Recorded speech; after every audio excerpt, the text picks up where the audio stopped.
આ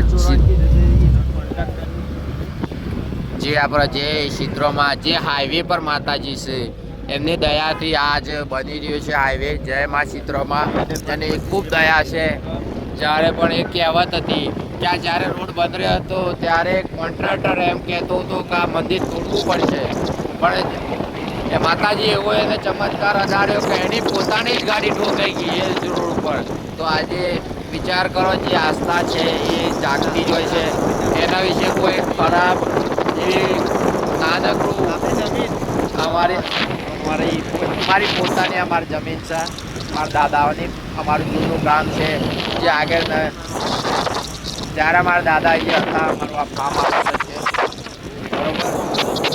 એટલે અમારે જ્યારે ન્યાય મળે તેના માટે ત્યાં આવીશું, ત્યારે અમારા ભાઈઓ બોલાવીશું તો જ અમે જવાના છીએ. ના, અમારા દરબારોનો નિયમ છે, ફ્રી એટલે ફ્રી રહેવાની, આજીવન વિરોધ એટલે રહેવાનું.